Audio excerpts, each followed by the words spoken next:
Okay, so you have had a lot of experience with Joe Swanberg and with others in this kind of this new art of acting that is not the way it used to be done before. If you would explain a little bit of what you've learned and how you honed your skills in this, because this movie so took advantage of, and you're a wonderful actor too, of what you can do in this kind of different film style. I don't know that I actually have a great deal of perspective on it in terms of having saying, oh, you know, there's this way of acting, and then here's how I act, and it's different and it's special, because really it's all felt, to me, it all felt like just acting, and it wasn't until someone said it was different in some way that I realized it was different in any way. I'm being incredibly inarticulate Well, well, let me ask you. I mean, you've done a number of films, and you, what was different about the way that you worked together on this one?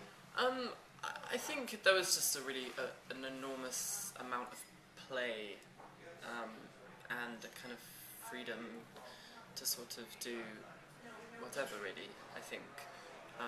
The word could be improvisation, but how would you describe the structure that was given to you and the instructions and how you ran with it? I thought, well, Allison and I have been writing for about a year on another script together, and so we had been collaborating that way, and that movie ended up not happening, but I met Olly when you auditioned. He auditioned. Yeah. So for this movie that didn't happen, and then I think Allison was very enamored of us. Yeah. You. She kept talking about your face. I was jealous. She was so in love with it. She thought it was so beautiful. It is so beautiful. Oh, thanks.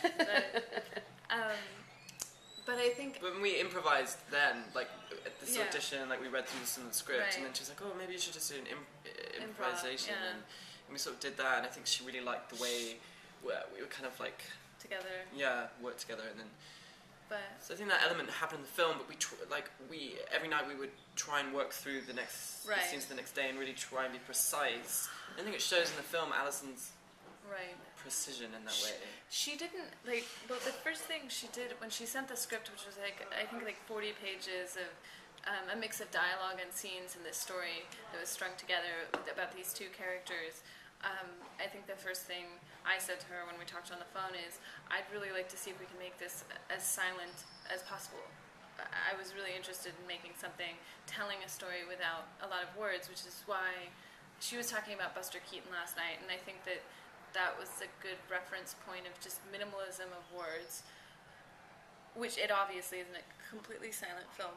But I thought, as far as the structure of shooting it, it was very important to me that we know what we were doing in every scene, what the point of every scene was, and that we had words that we were okay with, that we liked.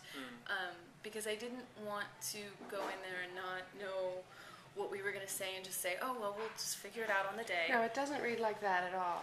No, play like that at all. The only things that were truly improvised that I remember are the phone calls.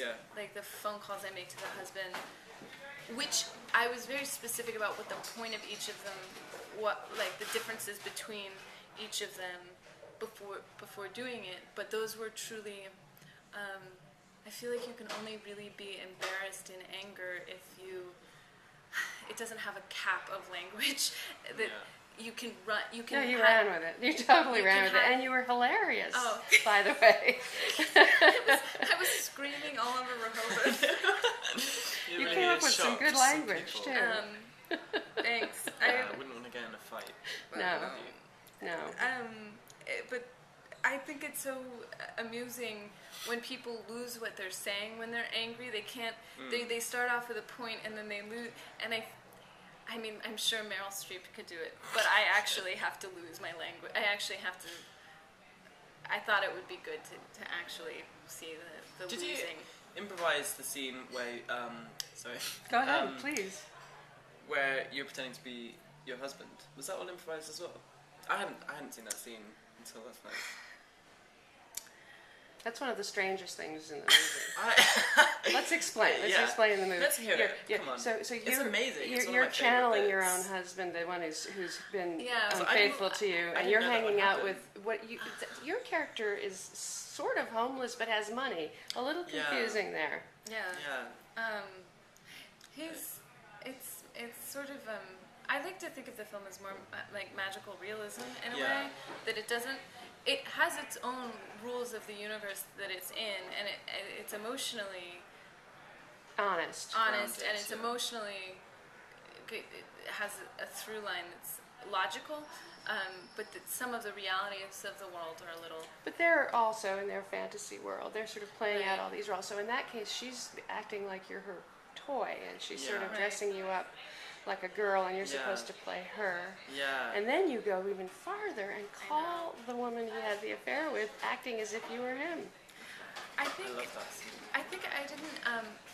I wasn't specifically thinking of being. I didn't imagine in my head that this is actually what my husband was like. This sort of lascivious man who degrades women and, calls a woman a cunt or something. I didn't actually think that's who he was, but I think sometimes if you feel that you've been degraded in some way, that your instinct is to want to inflict that on someone else, which is a base, horrible instinct. But I think that was her way of she wanted someone else to feel shame about their gender and about who they were in a way that she felt that. And I think